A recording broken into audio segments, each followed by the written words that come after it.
ከሕዝቤ መንገድ እንቅፋትን አስወግዱ። ትንቢተ ኢሳይያስ ምዕራፍ 57 ቁጥር 4 ላይ ኃይለ ቃሉ ይገኛል።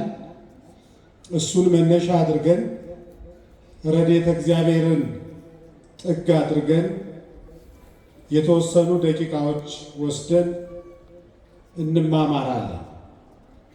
እግዚአብሔር በነቢዩ አድሮ ነቢዩ ኢሳይያስ የአምላኩ የባህሪ እውቀት በጸጋ ተገልጾለት ከተናገራቸው ነገሮች አንዱ ከሕዝቤ መንገድ ምንን አስወግዱ? እንቅፋትን አስወግዱ። ከሕዝቤ መንገድ እንቅፋትን አስወግዱ። ክርስትና መንገድ ነው።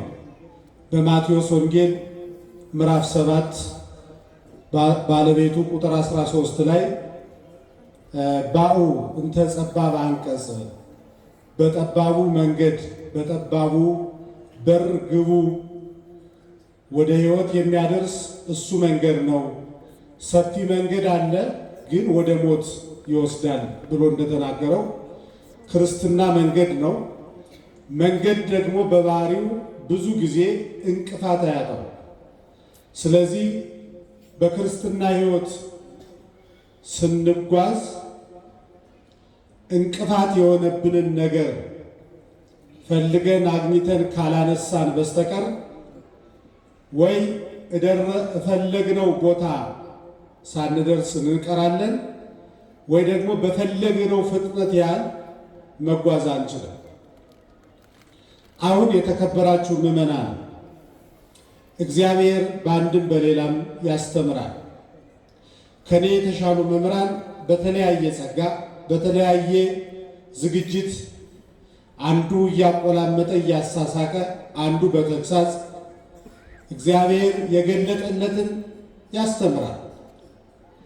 በተማርነው ልክ እንዳንኖር፣ ባሰብነው ልክ እንዳንከናወን፣ ክርስትናውን ከቃል ባለፈ በሕይወት እንዳንሰብክ እንቅፋት የሆነብንን ነገር ፈልገን ማግኘትና እንቅፋታችንን ማንሳት ካልቻል ክርስትናው ድግግሞሽ ይሆናል።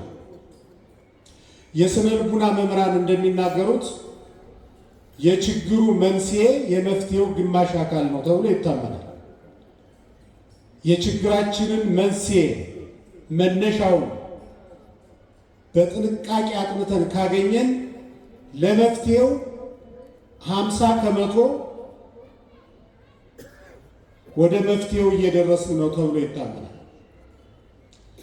በተማርነው ልክ እንዳንኖር፣ ቤተ ክርስቲያናችን ባስተማረችን ልክና መጠን ክርስትናችንን ለዓለም ማሳየት እንዳንችል ያደረገንን እንቅፋት ፈልገን አግኝተን በተረፈ ዕድሜያችን እሱን አንስተን መጓዝ ካልቻል ድግግሞሽ ይሆናል ክርስትና። ያ ሲሆን ደግሞ እንደምታውቁት ነው። ይችን ቤተ ክርስቲያን ያከብሩ የነበሩ አካላት ተሳካላቸውም አልተሳካላቸውም ሊያዋርዷት ያስባሉ።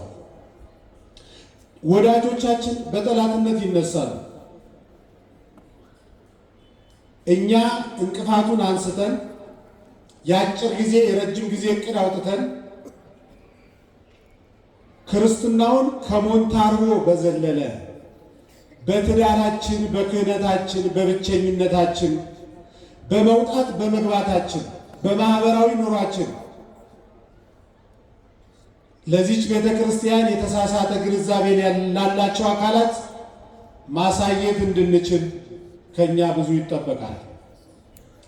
ስለዚህ እግዚአብሔር በነቢዩ አድሮ ነቢዩ ከእግዚአብሔር አግኝቶ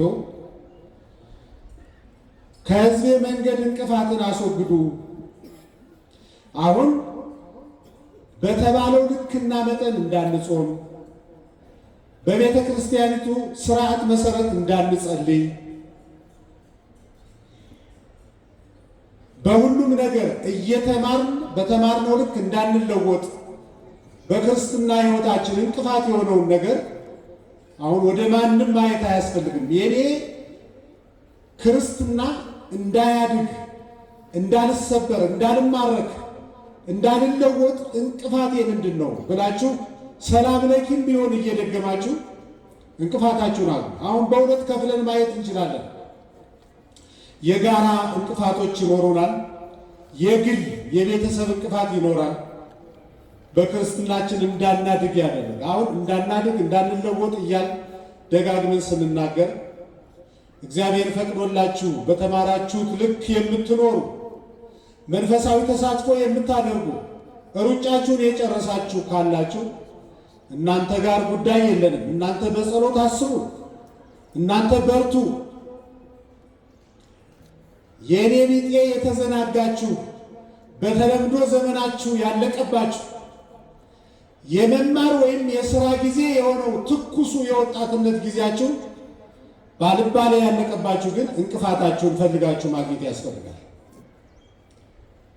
እኔ አሁን ባለሁበት የእድሜ ደረጃ ማስመዝገብ ያለብኝን መንፈሳዊ ውጤት ሳላስመዘግብ ዘመኔን እንድጨርስ ያደረገው እንቅፋት ምንድን ነው የሚለውን ፈልጎ ማግኘት ያስፈልጋል። ለምሳሌ የእኛን ከማየታችን በፊት የእስራኤላውያንን እንቅፋት ብናየው እግዚአብሔር በቸርነቱ ከሰማይ በሊቀ መላእክት በቅዱስ ሚካኤል ከምድር በሊቀ ነቢያት በነቢዩ ሙሴ አድሮ በ9 መቅሰፍት በ10ኛ ሞተ በኩር በ11ኛ ስጥመት በሚገርም ተአምር ከ215 ዓመት በኋላ ከግብፅ ባርነት ነፃ ካወጣቸው በኋላ መና ከደመና እያወረደ ውሃ ከዓለት እያፈለቀ እየመገባቸው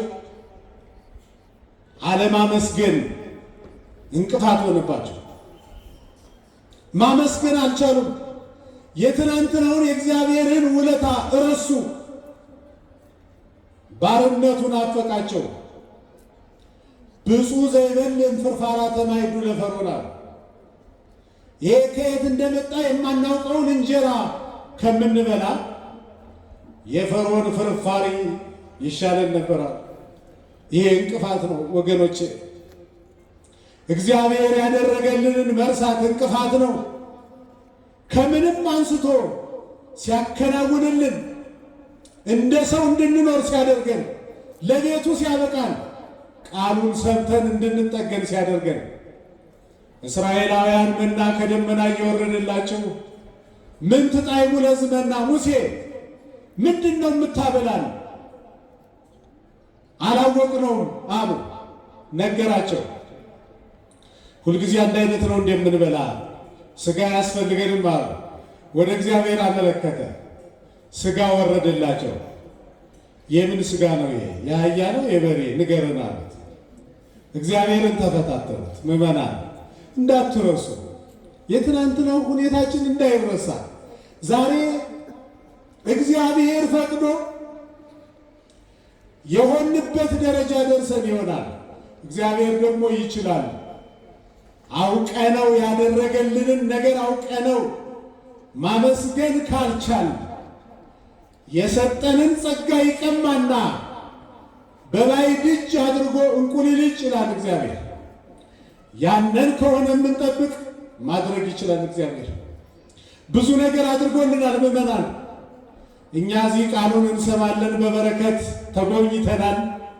ከድንግል ማርያም ጋር ከቅዱሳኑ ጋር ከአባቶች ጋር ነን። ወደዚህ መምጣት ፈልገው ተስለው ጭምር ያልተሳካላቸው አሉ። ሆስፒታል፣ ማረሚያ ቤት፣ በጸበል ቦታ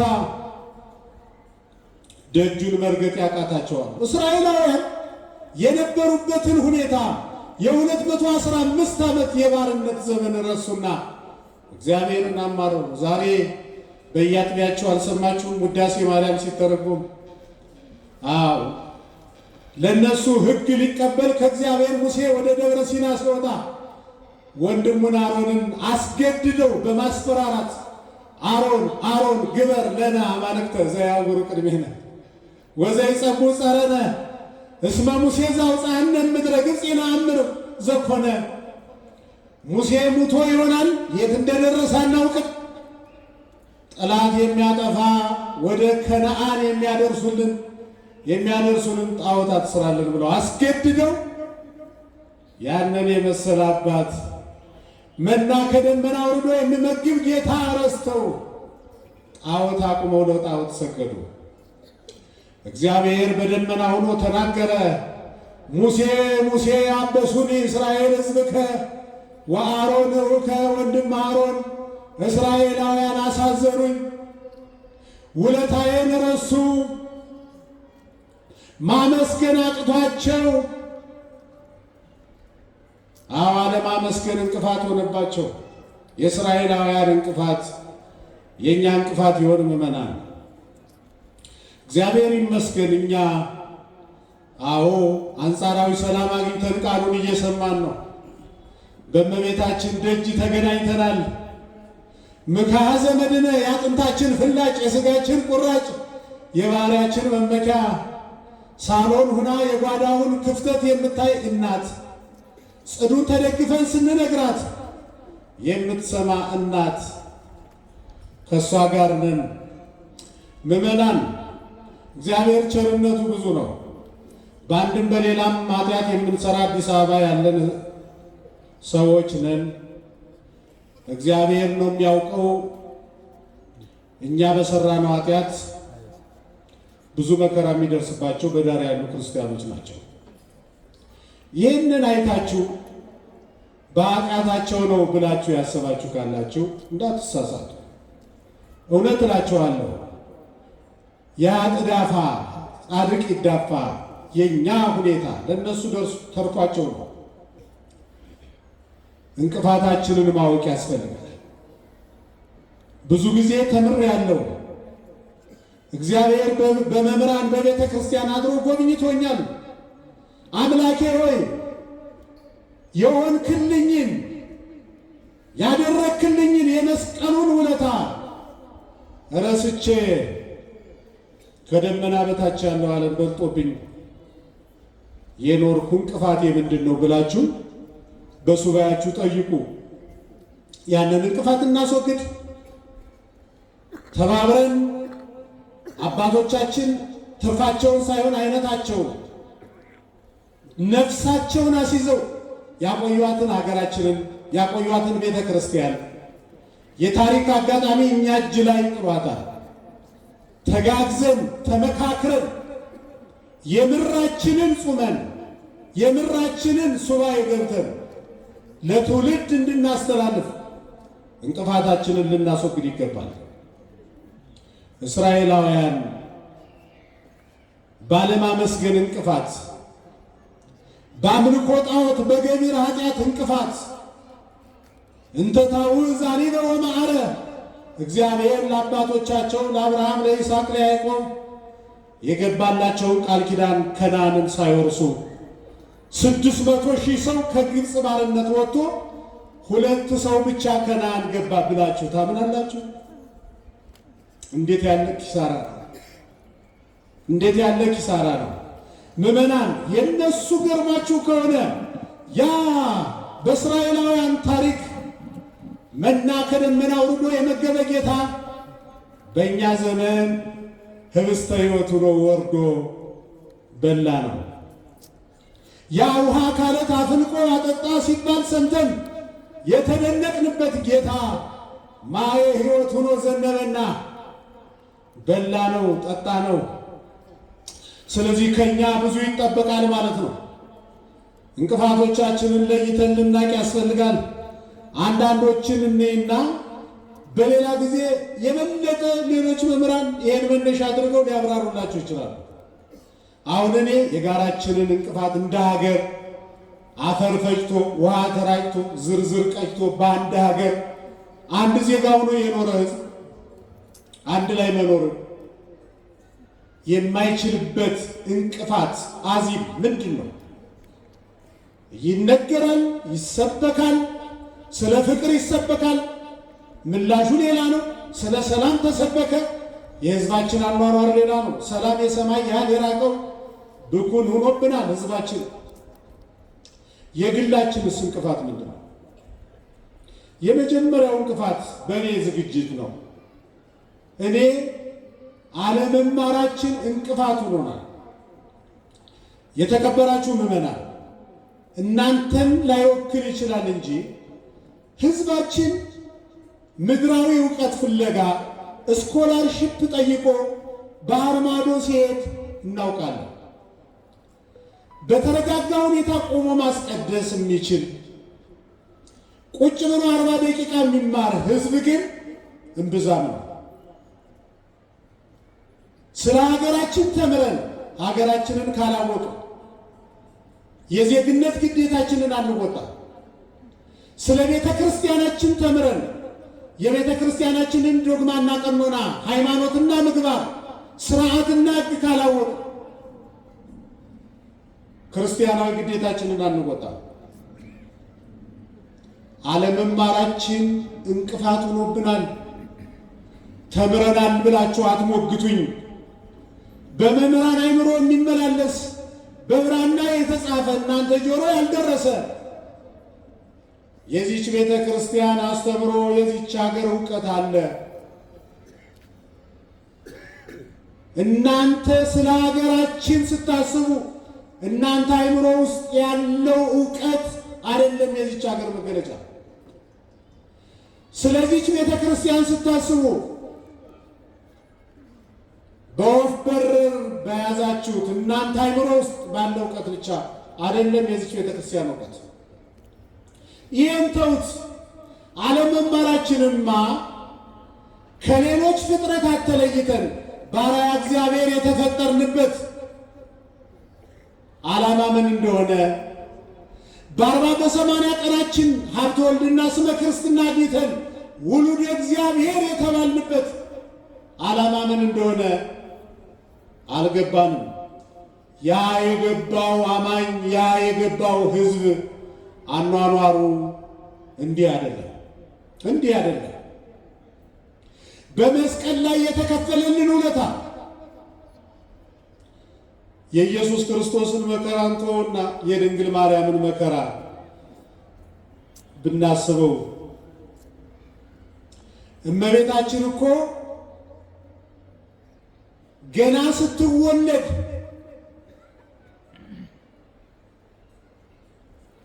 በሊባኖስ ተራራ እንድትወለድ ያስገደደቻት ዓለም 64 ዓመት ኑራ ስትሞት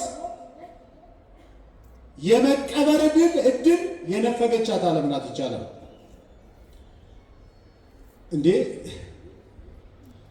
ይሄ በምን ይተረጎማል? እናቷ ሐና ጸንሳ ምጥ ስትያዝ ወደ ሊባኖስ ተራራ ተሰደደች፣ ጫካ ውስጥ ተወለደች። ልጇን ጫካ ውስጥ ወለደች፣ ከብቶች በረት 64 ዓመት እያለቀሰች ጨርሳ ሐዋርያት ባጎበር አድርገው ወደ ቤተ እግዚአብሔር ይዘዋት ሲሄዱ የተፈጠረውን ግርግር ታውቃላችሁ። ይህንን ለምንድን ነው የምንነግራችሁ? በዚህ ዓለም ስትኖሩ በሐዘን የተቀጠቀጣችሁ አተርፈ ባያግዳ የሆናችሁ ዓለም ያለ የሌለ ክንዷን ያሳረፈችባችሁ እንዳትናገሩት አፍራችሁ እንዳትሸከሙት ከብዷችሁ እንደ ሰው መኖር አቅቷችሁ በሞትና በሕይወት መካከል ነን ብላችሁ የገመታችሁ ከመቤታችን በላይ አልሆነባችሁምና እግዚአብሔርን እንድታመሰግኑ የመወለድ እድልም የመቀበር እድልም ከማጣት በላይ ምን ይመጣል? በግብፅ በረሃ ለምኖ መብላት፣ ለምኖ ማጣት በምን ቃል ይተረጎማል? ተቀዳሚ ተከታይ የሌለው አንድ ልጇ እርቃኑን በመስቀል ላይ ብቻ አይደለም ደሙ ፈሶ ስጋው ተቆርሶ አልቆ አጥንቱ 1 2 3 ተብሎ እስኪቆጠር ድረስ በእናት አንጀት ከማየት በላይ ምን አለ? አሁን ይሄ ያልወለደ አይገባውም። ያው እግዚአብሔር እስኪገልጽለት የወለዱ እናቶች ነው የሚያውቁት። መውለድ እናት መሆን ይጠይቃል። መከራዋን ለመሳተፍ ወይ መብቃት ይጠይቃል። ወለኪሰ ይበው ኩናተ ንፋቄ ውስተ ልብኪ ያላት አረጋዊ ስምዖን ለዚህ ነው። የተከበራችሁ ምዕመናን የምንኖርባት ዓለም ትልቅ ሁና የምትታየን መሬት ላይ ከሆነ ነው። በአውሮፕላን ሆነን ወደ ታች ስናያት ትንሽ ናት። የአዲስ አበባ ፎቆች መሬት ላይ ወደ ሰማይ ያስቀናሉ። በአውሮፕላን ሆነን ትንንሾች ናቸው። ኦ አንትሙ ሕዝበ ክርስቲያን በሰማይ ያሉ ልብክሙ። በሰማያዊ ቅኝት በሰማያዊ አስተሳሰብ ስንኖር የሀገራችንን ልጅ የወንዛችንን ልጅ ያስቀየምንባት፣ አስማት የቀበርንባት፣ ጽንስ ያስወረድንባት፣ ጭንብላችንን አጥልቀን አስመሳይ ሆነን ዘመናችንን የጨረስንባት ዓለም ትንሽ ናት። እርምን ማውጣት ያስፈልጋል። ለድንግል ማርያም አልሆነችም፣ ለፈጠራት አምላክም አልሆነችም። የፈጠራትን ዓለም የፈጠራትን አምላክ በከብት በረት የተቀበለች ናት ይቻላል። ስንት ያማረ ቤተ መንግስት እያለ በከብቶች በረት ተቀበለችው፣ በመስቀል ላይ ሸኘችው። የወንበዴውን አለቃ ፈታ፣ የሰላሙን አለቃ አሰረች። እንቅፋትን አስወግዱ። ዕለተ ዓርብን መርሳት እንቅፋት ነው። መከራ መስቀሉን መርሳት እንቅፋት ነው። በየትኛውም ባህል በየትኛውም ሱባኤ ስርዋጽም ቢሆን አስገብተን ንዜኑ ሞተከ ወትንሣኤከ ቅድስተ ምን እናስተምራለን? መከራ መስቀሉን እናስተምራለን። ለእኛ የተከፈለ ዋጋ ስለሆነ ሕማሙን ሞቱን እንሰብካለን። ይትባረክ እግዚአብሔር ዘሰመየ ሕማማተ ወልዱ ክብረ ወስባተ። የልጁን ሞት ለእኛ ሕይወት አድርጎ የሰጠ እግዚአብሔር አለ። እንቅፋት ነው ምዕመናን፣ ይሄን አለመማር፣ ይሄን አለማወቅ። አዎ አለቃ እያሌው ታምሩ ቅድም ቴዲ ሲነግረኝ ነበር። ምስካየ ኅዙናን የራስ ቅል የሚባለው ስብከት ለካ በስቅለት የሰበኩት ነው። ኢየሱስ ክርስቶስ መሰቀል ያለበት መካከለኛው ምስራቅ ቀራንዮ ኮረብታ ላይ ብቻ አይደለም። በእያንዳንዱ ክርስቲያን ጭንቅላት ውስጥ መሰቀል አለበት። ምክንያቱም ሰማዕታት ከተሳለ ስለት ከነደደ እሳት የገቡ ዕለተ ዓርብን አስበው እኮ ነው። እንደኛ መኖር ይፈልጋሉ።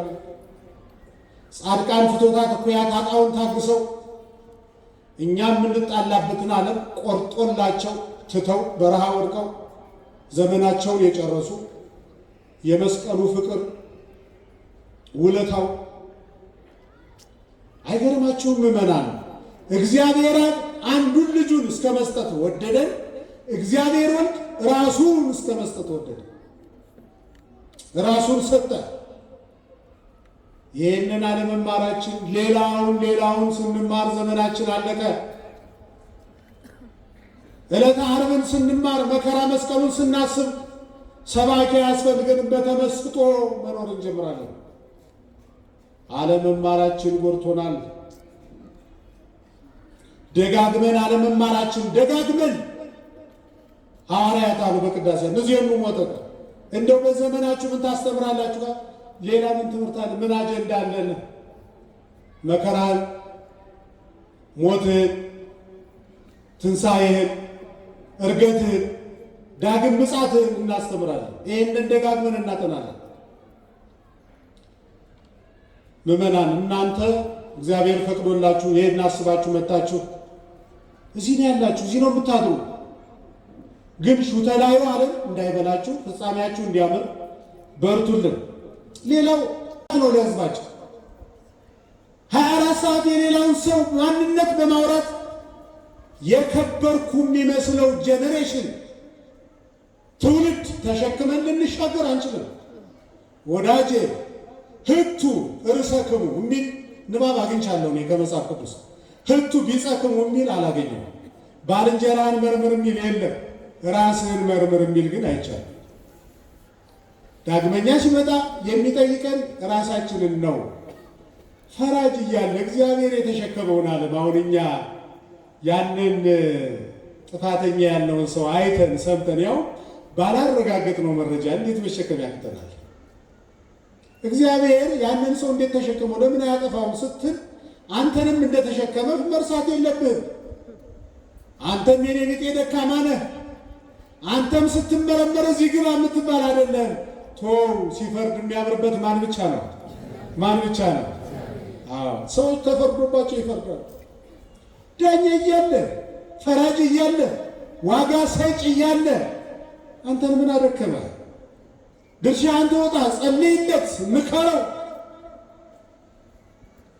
እምቢ ካለ ዘፈጠሮ ይቅትሎ ፈጣሪ ያለው ሁላችንን ተሸክሞናል። እግዚአብሔር ቸሩ አምላክ ይኸው ማንነታችንን ድብቅ አድርጎ ምንም እንዳላደረግን አድርጎ እኔን እንደዚህ ያስጮኛል እናንተንም ቁጭ አድርጎ ቤቱ ቃሉን እንድትሰሙ አድርጓል።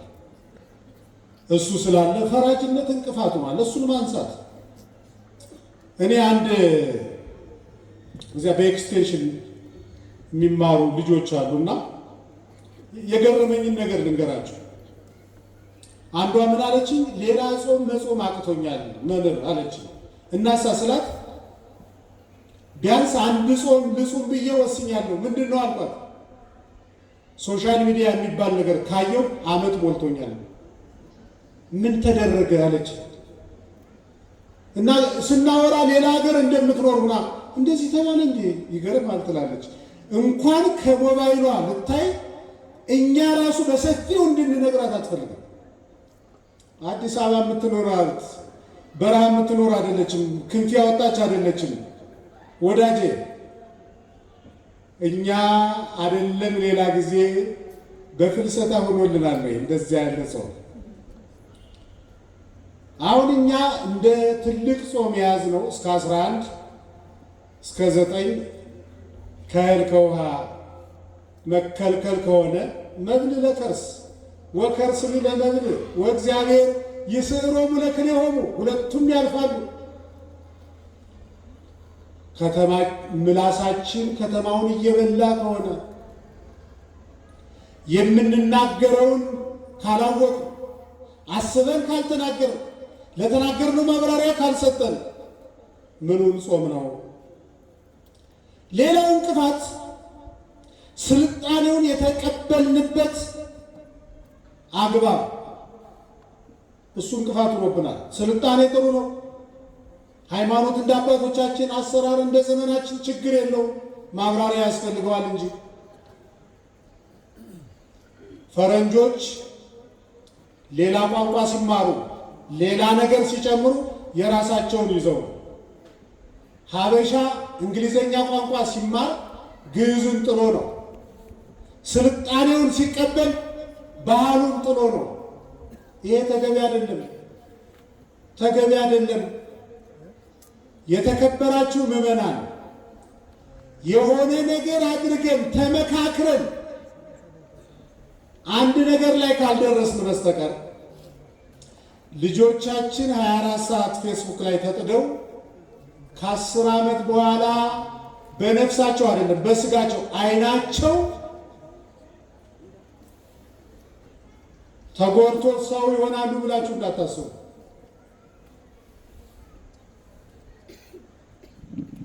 ምዕራባውያን አውሮፓውያን 24 ሰዓት ሰሩ፣ ከስልጣኔ ጥግ ደረሱ። ጨረቃን ረገጡና ለየዋሁ ሀበሻ ተራ ነገር ፈንድ ያደርጉለታል።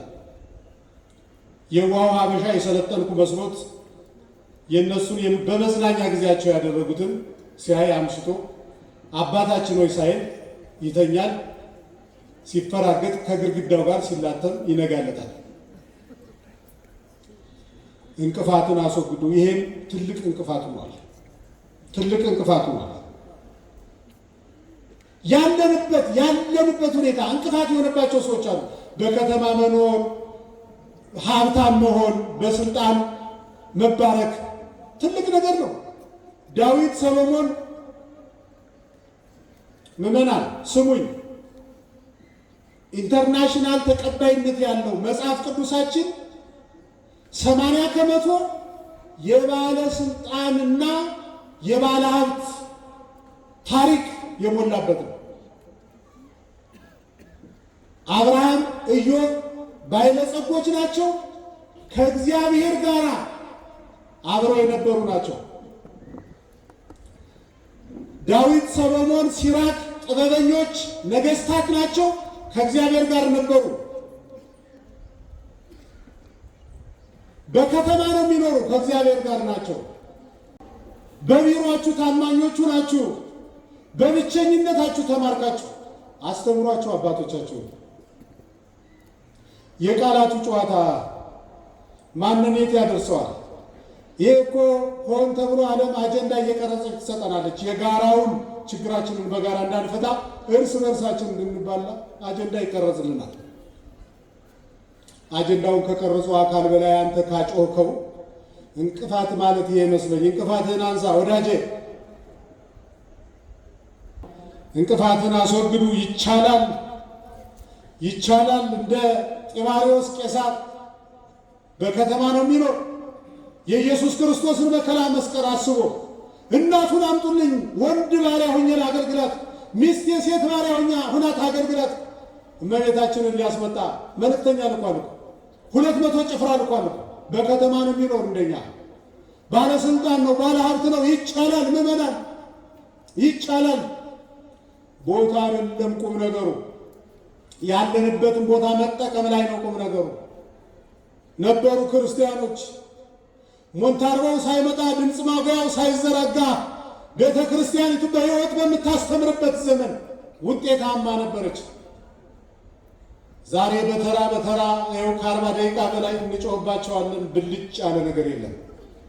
ቢኮዝ ክርስትናው በሕይወት እንጂ በቃላት አይሰበክማ፣ አይሰበክም። ርዕዮተ ዓለም ነው በቃል የሚሰበክ። ክርስትና በሕይወት ነው የሚሰበክ። ምዕመናን እኛ ድርሻችንን ስንወጣ እናንተ በቅጡ ስትሆኑ የተቃወሙን አካላት ቁጣቸውን ወደ ትዕግስት ትለውጠው ይህችን ቤተ ክርስቲያን ማክበራቸው አይቀርም።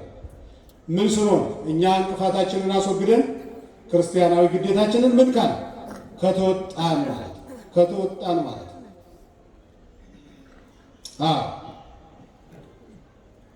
ገደብ የለሽ ፈቃደ ሥጋ በዘመናችን እንቅፋት ሆኖ ለሕዝባችን አይተነዋል። ገደብ የለሽ ፈቃደ ሥጋ ስብከት የማይመልሰው ባልንጀራን አስረስቶ ከደመና በላይ ያለውን ዘላለማዊ ሕይወት የሚቀማ ገደብ የለሽ ፈቃደ ሥጋ የዚች ዓለም ውበት መታየት እንጂ የደረሰባት የለም። እንደርስባታለን ብለው የሮጡ ሰዎች አግኝተዋታል፣ ግን መልሳ ትጠፋቸዋለች። ከገቡ የማይወጡባት ካገኙ የማያጧት ማር ብቻ ናት። መንግሥተ ሰማያት ብቻ ናት። ቀጠሮ በተያዘላት ዓለም ዘላለማዊ ዓለማችንን እንዳናጣ በዳግም ምጽአቱ እንዳንጠፋፋ ምዕመናን አደራ ፍቀዱልን። እንውቀሳችሁ፣ እንፍቀድላችሁ፣ ውቀሱን። ሐሳብ አስተያየት እንድሰጣት ንስሐ እንግባ። ክርስቲያናዊ ግዴታችንን እንወጣ። እንቅፋታችንን እናንሳና የምራችንን እንጹምና እንጸልይና ምሕረት ለኢትዮጵያ ይቅርታ ለተዋህዶ እግዚአብሔር ይላክልን። መጥፎ ባልንጀርነት የዘመናችን ወጣቶች እንቅፋቱን አይተነዋል። መጥፎ ባልንጀርነት ጓደኛህን ንገረኝና ማንነትህን ልንገርህ ይላሉ አባቶች። ከማን ጋር ነው የምትውሉ? ከማን ጋር ነው የምታድሩ? ከማን ጋር ነው ስለ መንግሥተ ሰማያት የምትመክሩ? ቤተ ክርስቲያናችሁን ሙጥኝ በሉ፣ ልጆቻችሁን ተቆጣጠሩ፣ በየአካባቢያችሁ ድርሻችሁን ተወጡ። እንደዚህ እንደ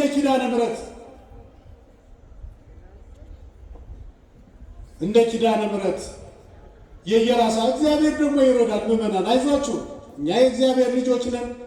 24 ሰዓት የመላእክት ጥበቃ ከለላ አለን።